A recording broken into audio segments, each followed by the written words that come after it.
الشاکرین وأصلی علی نبی الأمی وآلہ الطاہرین وأصحابہ المہدیین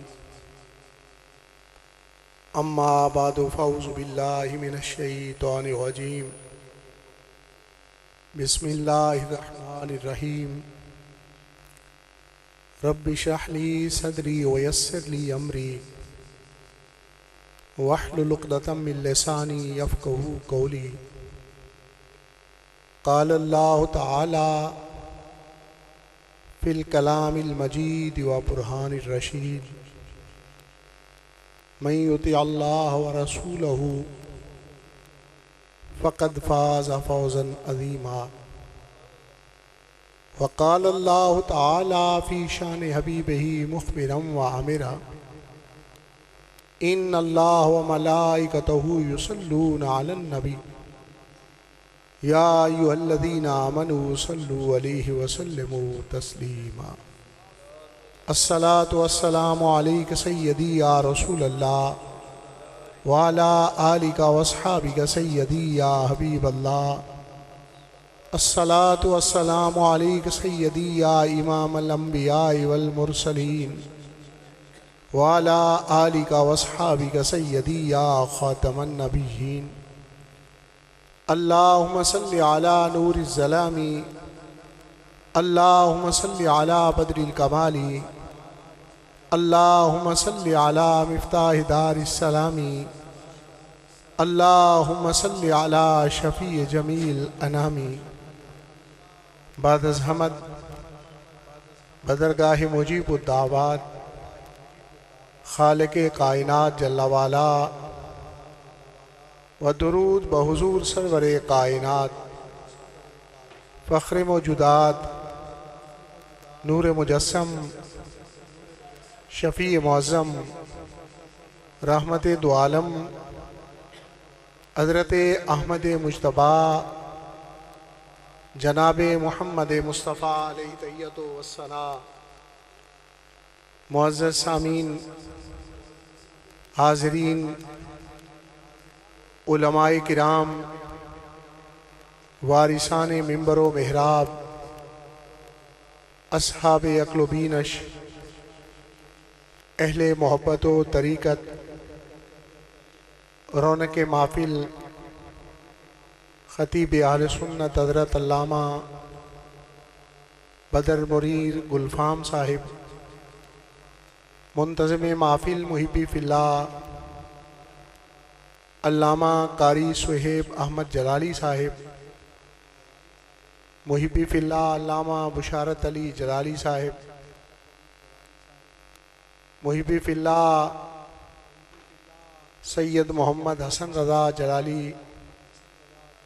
اور دیگر سٹیج پر جلوہ گر قابل قدر شخصیات آج کی یہ بابرکت اور روح پرور تقریب سعید عاشق رسول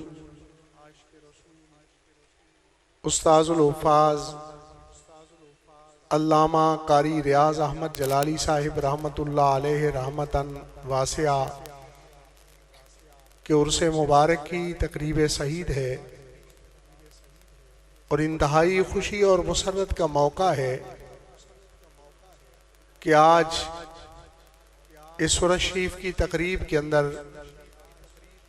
صاحب عرس کے لگائے ہوئے گلشن دارالعلوم جلالیہ ریاض المدینہ کے طلباء کرام کی دستار بندی بھی کی جائے گی جنہوں نے اس دارالعلوم کے آنگن کے اندر رہ کر حفظ قرآن پاک کی دولت کو حاصل کیا۔ معزز سامعین، قاری صاحب رحمہ اللہ بھی ان شخصیات میں سے تھے جنہوں نے اپنی زندگی اللہ اور رسول صلی اللہ علیہ وسلم کے احکامات کے تابع رہ کر گزاری۔ کلام الہی بھی ہم سے یہی تقاضا کرتا ہے کہ اطیعوا اللہ و اطیعوا الرسول، کہ ایسی زندگی گزارو جس کے اندر اللہ رب العزت کی فرما برداری بھی ہو اور رسول اللہ صلی اللہ علیہ وسلم کی تابعداری بھی ہو۔ تو اب سنیے، کلام الہی بیان کرتا ہے کہ جو شخص اللہ رب العزت کی فرما برداری کر لیتا ہے، رسول اللہ صلی اللہ علیہ وسلم کی تابعداری کر لیتا ہے، فقد فاز فوزا عظیما، تحقیق وہ بہت بڑی کامیابی پا لیتا ہے۔ بہت بڑی کامیابی، قرآن مجید جس کو بڑی کامیابی کہے، ہماری نظروں میں تو دنیا اور دنیا و ما فیہا کی حقیقتیں بہت وسعت رکھتی ہیں، لیکن اللہ رب العزت اس دنیا کو متاع قلیل قرار گردانتا ہے کہ تھوڑا سا سامان، اور جو اللہ رب العزت کی اطاعت اور فرما برداری کرتا ہے اسے اللہ رب العزت فوز عظیم سے نوازتا ہے، بہت بڑی کامیابی عطا فرماتا ہے۔ تو دیکھ لیں، جسے تھوڑا کہا گیا وہ کتنا ہے، اور جسے کہا ہی زیادہ گیا ہو وہ کتنا ہوگا۔ میں انتہائی سلیس انداز کے اندر اور آسان مفہوم میں، آخرت کے اندر تو جو کامیابی نصیب ہوگی لوگ دیکھیں گے کہ وہ کیا کامیابی ہے۔ اس جہان کے اندر بھی جو اللہ تعالیٰ کی تابعداری کر لیتا ہے اور رسول اللہ صلی اللہ علیہ وسلم کی فرما برداری کر لیتا ہے، رب تعالیٰ اسے جانداروں کی بھی بادشاہی عطا کرتا ہے اور بے جانوں کی بھی شاہی عطا فرماتا ہے۔ یہ فوز عظیم کا انتہائی ایک تھوڑا سا حصہ آپ سمجھ لیں جو اللہ رب العزت عطا فرماتا ہے۔ مصر کو فتح ہوئے تھوڑا وقت گزرا تھا، تو مصر کے اندر دریائے نیل کا پانی خشک ہو گیا، اور وہاں کے رہنے والے لوگ، وہاں کے کسان زمیندار، چونکہ مصر کی معیشت آج بھی زراعت پر منحصر ہے، اور اس دور پر بھی زراعت پر ہی اس کا انحصار تھا، اور ساری زراعت کا انحصار دریائے نیل کے پانی پر تھا۔ جب دریائے نیل خشک ہوا تو وہاں کا کسانوں کا ایک وفد دارالامارہ کے اندر، گورنر ہاؤس کے اندر، فاتح مصر جناب سیدنا عمر بن عاص رضی اللہ عنہ کی بارگاہ میں حاضر ہوا، حقیقت حال پیش کی کہ حضرت دریائے نیل خشک ہو چکا ہے، اگر اس میں پانی نہ آیا تو ہماری ساری زراعت ختم ہو جائے گی، ساری معیشت تباہ ہو کے رہ جائے گی۔ سیدنا عمر بن عاص رضی اللہ عنہ کے پوچھا، کیا اس سے پہلے بھی کبھی دریائے نیل خشک ہوا ہے؟ تو وہاں کے رہنے والوں نے بتلایا، ہاں ہر سال خشک ہو جاتا ہے۔ تو سیدنا عمر بن عاص رضی اللہ عنہ نے فرمایا، پھر کیا کرتے ہو؟ کہنے لگے، ہم ایک نوجوان دوشیزہ دلہن کے روپ میں دریائے نیل کے سپرد کرتے ہیں، تو اس کے اندر پانی آ جاتا ہے۔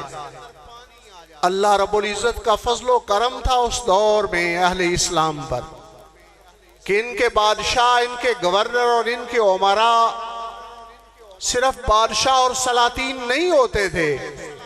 بلکہ شریعت محمدیہ کے عالم بھی ہوا کرتے تھے۔ سیدنا عمر بن عاص رضی اللہ عنہ سمجھتے تھے کہ ایک دوشیزہ کو بغیر کسی جرم کے کیوں دریا کے سپرد کیا جائے، ایک جان کو بغیر کسی غلطی کے کیوں ضائع کیا جائے۔ جب یہ معاملہ سوچا تو امیر المومنین، مزین المنبر والمحراب، فارق حق و باطل، شاہکار رسالت، مراد رسول جناب سیدنا فاروق اعظم رضی اللہ عنہ کی بارگاہ اقدس میں ایک مکتوب لکھا، جس کے اندر رعایا کے معاملات بھی اور مصر کی معیشت کو بھی ذکر کیا، دریائے نیل کی خشکی کا بھی ذکر کیا، اس کی روانی کی تدبیر کو بھی ذکر کیا، اور فرمایا مصر والے یہ بتلاتے ہیں آپ قوم ارشاد فرمائیں میں کیا کروں؟ جب یہ مکتوب مدینہ منورہ کے اندر سیدنا فاروق اعظم رضی اللہ عنہ کی بارگاہ میں پہنچا تو حضرت نے اس خط کے جواب کے اندر ایک امر ملکی صادر فرمایا، ایک کنگ آرڈر جاری فرمایا، ایسا کنگ آرڈر جو زمانے کے اندر کبھی بادشاہوں نے لکھا نہیں، اس لیے کہ سلاطین امر ملکی جاری کرتے ہیں لیکن وہ رعایا کے نام ہوتے ہیں، وہ انسانوں کے نام ہوتے ہیں، حکام اور گورنروں کو وہ خطوط لکھے جاتے ہیں۔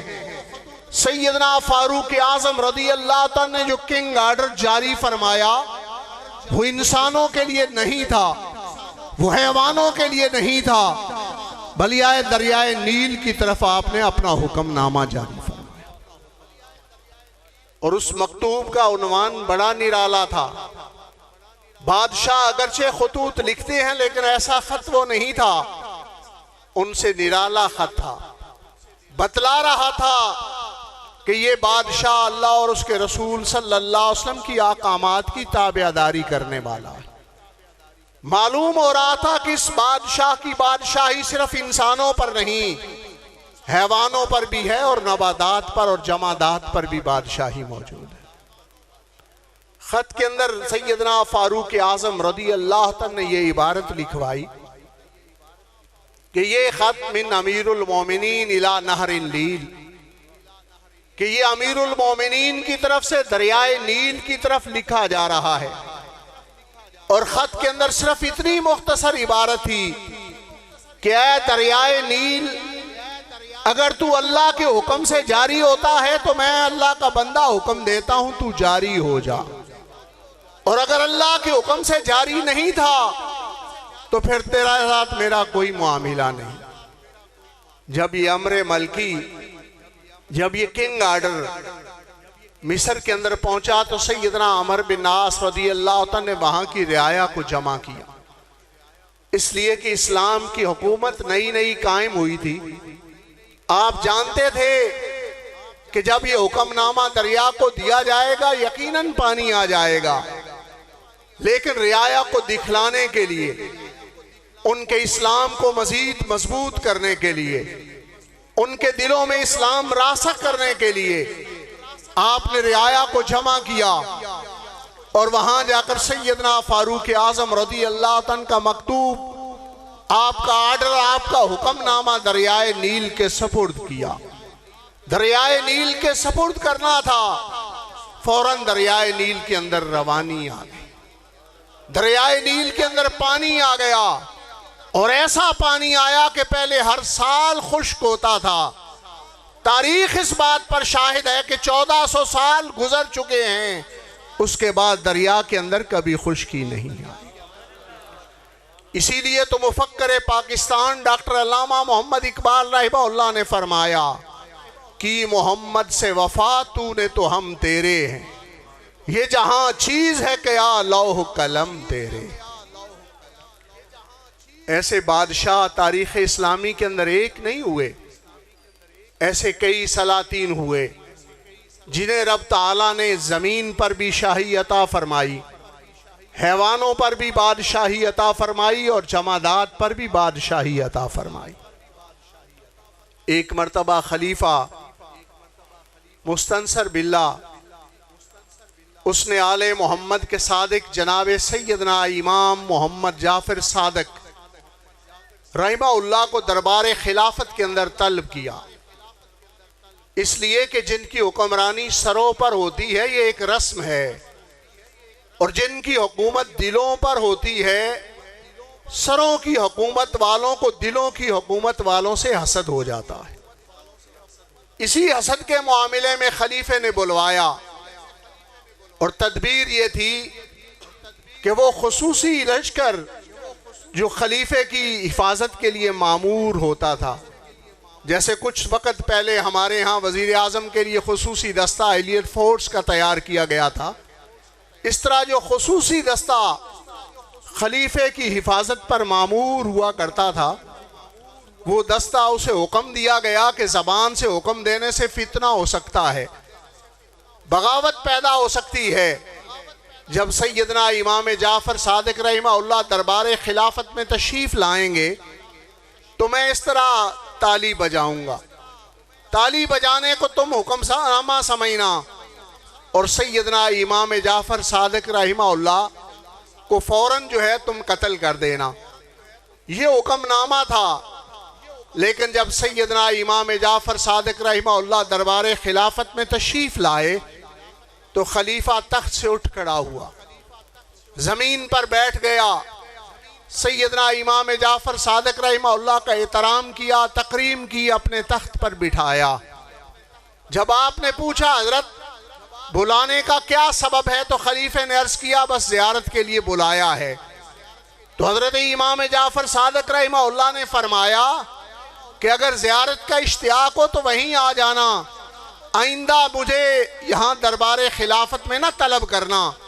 میں ذکر اذکار میں اور خدمت خلق میں مصروف رہتا ہوں، مجھے اسی میں مصروف رہنے دیجئے۔ یہ فرما کہ آپ تشریف لے گئے۔ بادشاہ پر ایسی غشی طاری ہوئی، کافی وقت کے بعد ہوش آئی۔ خصوصی دستے نے پوچھا کہ بادشاہ سلامت حکم کچھ اور فرمایا تھا اور ہوا کچھ اور ہے۔